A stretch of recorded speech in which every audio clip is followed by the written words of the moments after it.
আসসালামু আলাইকুম আবুরা ভাইয়েরা, আপনারা সবাই কেমন আছেন? আমি আলহামদুলিল্লাহ ভালো আছি। তো সবাই কে কোথা থেকে দেখতেছেন, কেমন লাগে অবশ্যই কমেন্টে বলবেন। তো আজকের নাস্তা সকালের এই যে পরোটা বানাইতেছি। তো কেমন হয়েছে পরোটাটা অবশ্যই বলবেন। তো আপনারা সবাই কেমন আছেন? আমার ভিডিও আপনাদের কাছে কেমন লাগে অবশ্যই বলবেন। তারপর হচ্ছে যে বিকালবেলা পেয়ারা কাটতেছিলাম। পেয়ারা আর বিকেলের জন্য আসলে খাবারের জন্য কাটতেছিলাম। তো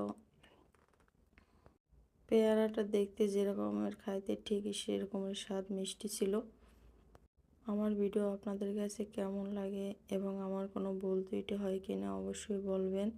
পেয়ারাটা এই যে ছোট ছোট পিস করতেছি, আগে ধুয়ে নিলাম সুন্দর করে, তারপরে এই যে পিস পিস করতেছি। তো আপনাদের কাছে কেমন লাগতেছে ভিডিওটা শেষ পর্যন্ত দেখবেন, আমার দেখেন এবং সাপোর্ট করেন, আসলেই অনেক ভালো লাগে। সুন্দর সুন্দর কমেন্ট করে পাশে থাকবেন। আপনাদের কমেন্টগুলো পড়তে আসলে আমার অনেক ভালোই লাগে। আর এই ভিডিওর পিছনে কিন্তু আসলে অনেক কষ্ট, এগুলো করতে আসলে অনেক সময়ের দরকার।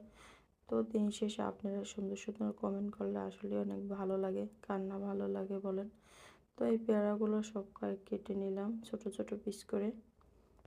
তো ডেলি একটা চেষ্টা করি লং ভিডিও দেওয়ার জন্য, আপনাদের সামনে সব কিছু শেয়ার করার জন্য। তো দেখেন ভিডিওটা শেষ পর্যন্ত। ডেলি যা কিছুই করি আপনাদের সামনে শেয়ার করি। তো আসলেই অনেক ভালো লাগে। তো আপনারা আমার ভিডিওগুলো দেখেন, আসলে ভালো লাগে।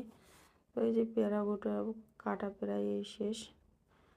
তারপরে হচ্ছে সরিষার তেল, মরিচ এগুলো দিয়ে মাখাবো একটু ঝাল ঝাল করে। এখনকার পেয়ারা একটু মিষ্টি হয়, টক কম হয়। আসলেই খুবই মিষ্টি ছিল পেয়ারাটা। বাটির ভিতরে উঠিয়ে নিলাম, এই যে এখনই মাখাবো। পেয়ারা আমার মেয়ে খুব পছন্দ করে, একটু মাখাই দিলে খায়। আর হচ্ছে 2 দিন পর পরে চেষ্টা করি ওর একটু মাখাই দেওয়ার জন্য।